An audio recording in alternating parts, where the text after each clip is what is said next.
Hi මේ තියෙන්නේ අපි කාලෙකට කලින් මාල්ගේ බර්ත්ඩේ සෙලිබ්‍රේෂන් එකට අලිය රිසෝට් ගිය එකේ වීඩියෝ එකක්. මේක ටිකක් පරණ වීඩියෝ එකක් වුණත් මේක අපිට අප්ලෝඩ් කරගන්න බැරි වෙච්ච නිසා අපි හිතුවා මේක අප්ලෝඩ් කරන්න. ඉතින් මේ අපි යන්නේ රිසෙප්ෂන් එකට. රිසෙප්ෂන් එක ළඟට ගියාම සීගිරිය හරිම ලස්සනට මෙතනට පේනවා.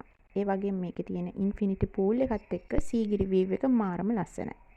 ඒ වගේම තමයි මේ රිසෝට් එකේ බලන හැම තැනම ඉන්නේ අලි.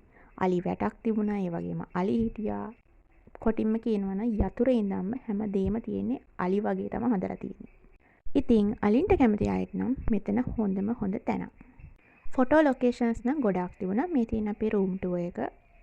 රූම්ස් හරිම ලස්සනයි, ඒ වගේම හරිම පිරිසිදුයි. ඒ වගේම තමයි රූම් එකකට තියෙන්න ඕන හැම ෆැසිලිටි එකක්ම වගේ මේ රූම් එකෙත් තිබුණා.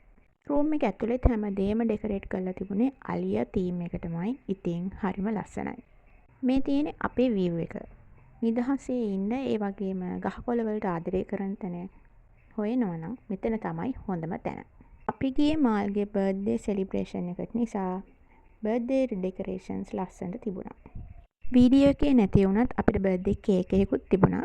ඒ වගේම තමයි අපේ මේ තියෙන අපේ වොෂ්රූම් එක. ඇත්තටම කියනවා නම් වොෂ්රූම් එකේ විශේෂත්වය තමයි බාත් ටබ් එකකුත් තිබිච්ච. ඒ වගේම තමයි හරිම පිළිවෙලයි. ඒ වගේම තමයි මුළු හොටෙල් එකම ගත්තහම හරිම නිදහස්. වොෂ්රූම් එකේ වුණත් පොඩි පොඩි ඕනමන්ට්ස් තිබුණා. ඒ හැම දේම තිබුණේ අලියෙක් වගේම තමයි. හරිම ලස්සනයි. ඉතින් අලින්ට කැමති මාල් වගේ කෙනෙක්ට නම් මෙතන ඇත්තටම ෂෝක් තැනක්.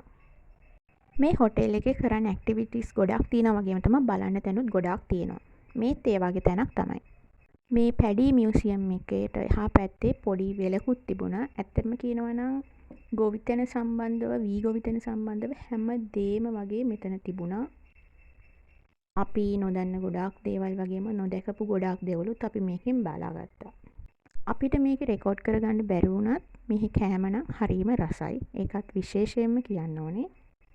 ඒ වගේම තමයි අපි මේ හොටෙල් එකට ආවට පස්සේ අපි මෙහෙන් ඇරේන්ජ් කරගෙන සෆාරි එකකුත් ගියා. මේ ට්‍රිප් එකත් අපි ගොඩාක් එන්ජොයි කරපු ට්‍රිප් එකක්. Thank you for watching. Bye.